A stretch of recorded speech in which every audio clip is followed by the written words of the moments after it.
সবাইকে স্বাগত আমার রান্নাঘর চ্যানেলে। আচ্ছা, চটজলদি বেশিক্ষণ রান্নাঘরে না থেকে যদি আইসক্রিম বানানো যায়, এর থেকে আর উপাদেয় কী হতে পারে, তাই না বলুন? তাই আমি আপনাদের জন্য এরকম একটা চটজলদি ম্যাঙ্গো আইসক্রিম বা আম আইসক্রিম নিয়ে এসে হাজির হয়েছি। আমার চ্যানেলে আপনারা দেখবেন যে একটা ইনস্ট্যান্ট তরমুজি আইসক্রিমও দিয়েছি, সেটাও করতে পারেন। আর এটা একটু দিলাম নতুনত্ব। চলুন শুরু করি তাড়াতাড়ি। প্রথমে আমি কি করব, আমটাকে ভালো করে আমি পিল আপ করে নেব, ছিলে নিই ভালো করে। তারপরে আমি কি করব, কেটে নেব। আমটা ছিলে নিয়েছি, এবার আমি আমটাকে কেটে একটা মিক্সি জার নিয়েছি, তার মধ্যে আমি নিয়ে নেব। আমটা একটু খেয়ে দেখে নিলাম, বেশ মিষ্টি আছে কিন্তু আমটা। এই সময় প্রচুর আম উঠছে, আপনারা অবশ্যই এটা ট্রাই করবেন ঘরে, বেশ ভালো লাগে এই আমের আইসক্রিমটা খেতে। ঘরে ছোট বাচ্চা থাকলে তো এই গরমে খুবই আবদার করবে বারবার যে আমের আইসক্রিম খাবো।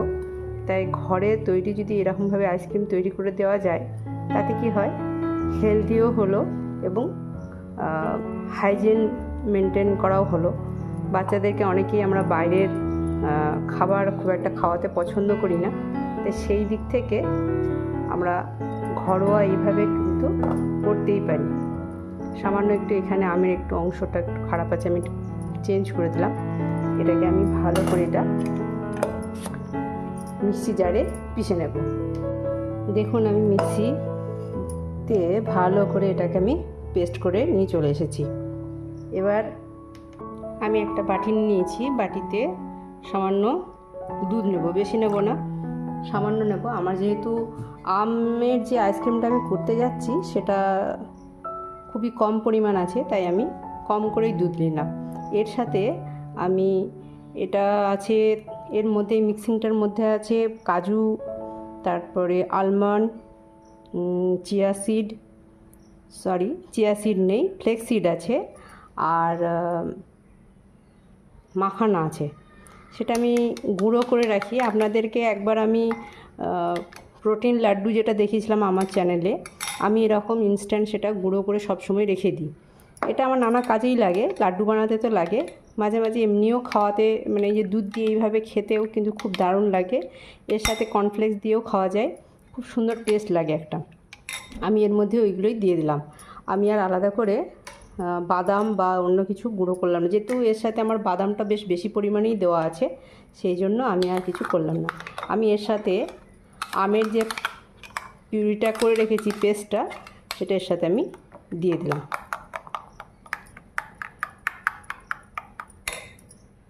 মিষ্টির জন্য আমি এতে চিনি দিয়ে দেব। আমি এখানে 5 চামচ মতো চিনি এতে আমি দিয়ে দিলাম। এটাকে ভালো করে আমি এবার মেল্ট করে নেব। আমি এরই সাথে সামান্য একটু বিট নুন দিলাম। বিট নুন দিলে মিষ্টিটা বেশ ভালো অ্যাডজাস্ট হয়, তো সেই জন্য আমি একটু বিট নুন দিলাম। আচ্ছা, আপনাদের বলে রাখি, আমি যে পাউডারটা দিলাম সেটা যে দিতেই হবে তার কোনো মানে নেই। আপনারা দুধটাকে একটু ঘন করে এই ম্যাঙ্গো যে পাল্পটা তৈরি করলাম, আমের যে পেস্টটা, সেটা দিয়েও করতে পারেন। আমার কাছে হাতের কাছে যেহেতু এই গুঁড়োটা ছিল, তাই আমি ওটা দিলাম। ওতে যেহেতু বাদাম টুকরোগুলো থাকে, খেতেও বেশ মুখে লাগবে বলে আমি ওটা দিয়ে দিলাম। আপনাদের দিতেই হবে এমন কোনো মানে নেই, আপনারা শুধু আমের পেস্টটা আর একটু ঘন দুধের সাথে দিয়ে দেবেন, ব্যাস, তাহলেই হয়ে যাবে। দেখুন, এটা আমার পুরো রেডি হয়ে গেছে।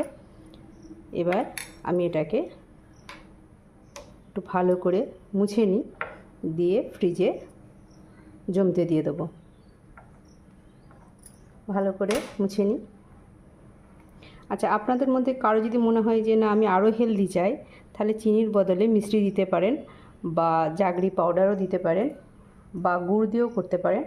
আমি গুড় দিয়ে করি, তবে আজকে করিনি, কারণ সবসময় গুড় অ্যাভেলেবেল নাও থাকতে পারে, বা চিনি যদি না থাকে গুড় দিয়েও করতে পারেন।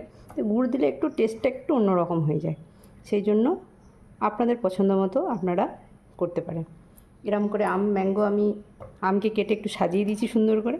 এবার আমি একটু ফ্রিজে রেখে দেবো, এটা ঘন্টা 2-3 থাকুক, তারপরে আপনাদের দেখাচ্ছি। দেখুন আমি ফ্রিজ থেকে বের করে নিয়েছি, একটা বাটিতে সার্ভ করে নিয়েছি। কত সুন্দর বেশ আইসক্রিমটা বসেও গেছে, খেতেও খুব সুন্দর হয়েছে। আপনারা এই রেসিপিটা অবশ্যই ট্রাই করবেন। ভালো লাগলে অবশ্যই একটা লাইক দেবেন। সবাই খুব ভালো থাকবেন। ধন্যবাদ।